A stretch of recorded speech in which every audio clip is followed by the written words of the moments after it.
Have you ever wondered about the story behind Kenya's largest ethnic group? The Kikuyu, or Agikuyu as they call themselves, have a rich and fascinating history that is deeply woven into the fabric of the nation. The story isn't just about a single people. It's a tale of migration, culture, resilience, and the birth of a country. So buckle up, because today we're taking a deep dive into the incredible history of the Kikuyu people. Our journey begins centuries ago, during the Great Bantu Migrations. The ancestors of the Kikuyu were part of this massive movement of people across the African continent. Originating from somewhere in West Central Africa, these Bantu-speaking groups gradually moved east and south. Imagine small communities of farmers and ironworkers slowly but surely making their way across vast landscapes, seeking fertile land and new opportunities. Scholars believe that by around the 16th century, the ancestors of the Kikuyu had arrived in the area we now know as central Kenya. They didn't just appear overnight, though. This was a gradual process of settling and interacting with the people who were already there, like the Gumba and Athi peoples, who were primarily hunter-gatherers. Through trade, intermarriage, and assimilation, the early Kikuyu society began to take shape. Now, let's talk about their origin story, a beautiful myth that has been passed down through generations. According to tradition, the supreme being Gai created the first man, Kikuyu, and placed him at the foot of a sacred mountain, Kirinyaga, what we now call Mount Kenya. Gai saw that Kikuyu was lonely, so he gave him a wife, Mumbi. Together, Kikuyu and Mumbi had 9 or sometimes 10 daughters. These daughters became the ancestors of the 9 main clans of the Kikuyu people. This story is more than just a myth. It establishes their deep spiritual connection to the land, with Mount Kenya being the dwelling place of Gai and the spiritual center of their universe. It also explains their matrilineal clan system, where lineage is traced through the mother's side.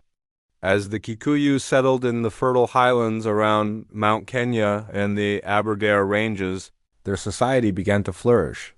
They were brilliant farmers.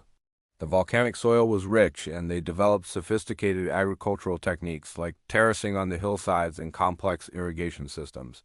They cultivated crops like millet, sorghum, yams, and later, maize and beans, which were introduced through trade. Their agricultural success led to a surplus of food, which in turn allowed for population growth and the development of a complex social structure. This social structure was not based on a single king or chief. Instead, the Kikuyu had a decentralized system of governance based on age sets known as Rika. Every few years, all the boys who had come of age would be initiated together. This group would form an age set, a bond that lasted their entire lives. They would move through different stages of life together, from young warriors responsible for defending the community to married elders who would then become the Council of Elders, the Kiama. These councils of elders were the decision-makers. They settled disputes, managed land, and made important political decisions for their local communities. It was a form of grassroots democracy, where respected elders, known for their wisdom and integrity, guided the people. This system fostered a strong sense of community and shared responsibility. Land, or Gathaka, was central to Kikuyu life. It wasn't just a resource. It was a spiritual inheritance passed down through generations.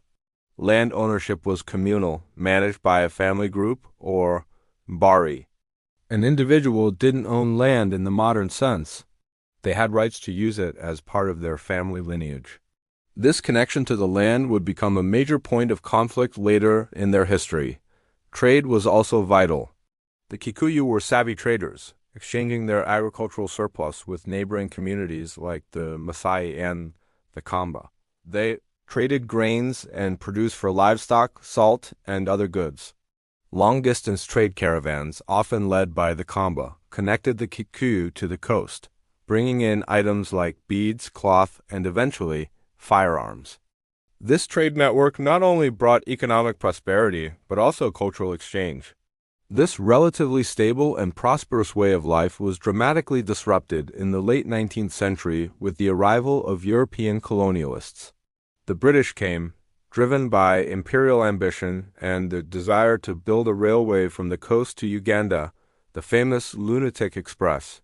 The railway cut right through the heart of Kikuyu land.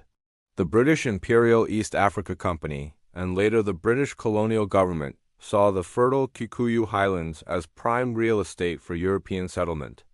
This led to a massive and forceful alienation of land. The concept of Githaka, the ancestral land, was completely disregarded. Vast tracts of land were declared crown land and given to white settlers. The Kikuyu were pushed into native reserves, which were often overcrowded and less fertile. Many were forced to become squatters or laborers on the very land that had once been theirs. This loss of land was not just an economic blow. It was a spiritual and cultural crisis. It struck at the very core of their identity and way of life. The colonial administration also imposed taxes like the hut tax, which forced many Kikuyu men to work for Europeans to earn cash, disrupting family structures and traditional economies. Christian missionaries arrived as well, challenging traditional beliefs, education systems, and practices like initiation ceremonies. But the Kikuyu did not just passively accept this. From the very beginning, there was resistance. Early leaders like Wayaki Wahinga resisted British encroachment in the 1890s, but the technological superiority of British weapons made armed resistance difficult. So the resistance adapted. In the 1920s, a new form of protest emerged. Educated Kikuyu leaders began to form political organizations. The Kikuyu Central Association, or KCA, was one of the most important. A young man named Jomo Kenyatta, who would later become the first president of Kenya, became its general secretary. The KCA used petitions, pamphlets, and delegations to London to voice their grievances, primarily demanding the return of their stolen lands and greater political representation. They were fighting a political battle, using the colonizers' own tools of literacy and political organization against them. Despite these peaceful efforts, little changed. The frustration and desperation continued to build. By the late 1940s and early 1950s, this frustration exploded into a full-blown armed conflict, the Momo Uprising. The Momo was a militant movement, primarily composed of Kikuyu people, but also involving members of the Embu and Meru communities. It was a war for land and freedom, a Thakana Wiathi. The fighters, who took secret oaths of unity, retreated into the forests of Mount Kenya and the Aberdares, waging a guerrilla war against the British colonial government and the Loyalists, those Kikuyu who collaborated with the colonial regime. The British response was brutal. They declared a state of emergency in 1952. Over 1 million Kikuyu people were forcibly moved into fortified villages, which were essentially concentration camps to cut off support for the forest fighters. Torture, mass executions, and collective punishment were widespread. Tens of thousands of Kikuyu were detained without trial. While the Momo fighters were eventually defeated militarily by 1956, their struggle was a pivotal moment. The sheer cost and brutality of suppressing the uprising made the British question the viability of their colonial empire. The Momo War exposed the ugly reality of colonialism to the world and accelerated the path to Kenya's independence. Though the British tried to brand Momo as a savage tribal cult, it is now widely recognized as a crucial nationalist liberation struggle.